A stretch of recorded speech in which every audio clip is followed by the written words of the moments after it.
Google Chrome ব্রাউজারে গিয়ে আপনার চ্যানেলটাকে ডেস্কটপ সাইট ওপেন করবেন। ওপেন করবার পরে এখান থেকে আপনার চ্যানেলের ক্যাটাগরি সেটিং করাটা আজকে দেখাবো। একটা চ্যানেল ক্যাটাগরি সেটিং করলে তবেই কিন্তু ইউটিউব অ্যালগোরিথম বুঝতে পারবে যে এই চ্যানেলের ভিডিওগুলো কোন দর্শকদের কাছে পৌঁছাতে হবে, তবেই কিন্তু আপনার ভিডিও সঠিক দর্শকের কাছে পৌঁছাবে, যার কারণে কিন্তু আপনার চ্যানেলটা খুব তাড়াতাড়ি গ্রো করবে। তো এই যে আমাদের চ্যানেল ক্যাটাগরি, এটা কিন্তু ওয়াইট স্টুডিও বা ইউটিউব যে অ্যাপ্লিকেশন আছে সেখানে কিন্তু সেটিং করা যাবে না। এটাকে গুগল ক্রোম ব্রাউজারে আমাদের ডেস্কটপ সাইডে আমাদের চ্যানেলটাকে ওপেন করে তারপর করতে হবে।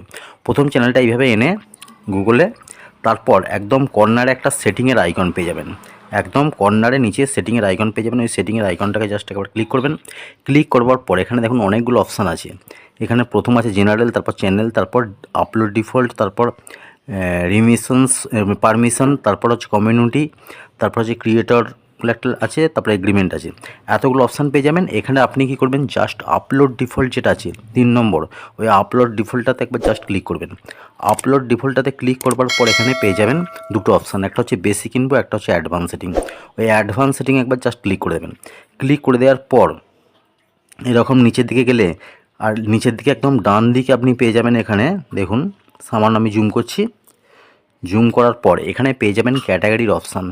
এখানে আপনি পেয়ে যাবেন ক্যাটাগরির অপশান।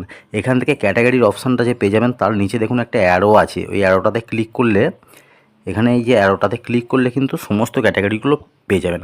এখানে 15টা ইউটিউব ক্যাটাগরি দিয়ে গেছি। এখান থেকে যে কোনো একটা ক্যাটাগরি আপনাকে সেটিং করতে হবে। যে কোনো মানে আপনার চ্যানেলটা কোন ক্যাটাগরি, আমার যেহেতু সায়েন্স অ্যান্ড টেকনোলজি, আমি সায়েন্স অ্যান্ড টেকনোলজি সেটিং করে রেখেছি। সেটিং করার পর এখানে সেভ বলে একটা অপশান পেয়ে যাবেন। ওই সেভেতে জাস্ট একবার ক্লিক করে দেবেন। ব্যাস, আপনার চ্যানেলের ক্যাটাগরি সেটিং হয়ে গেল।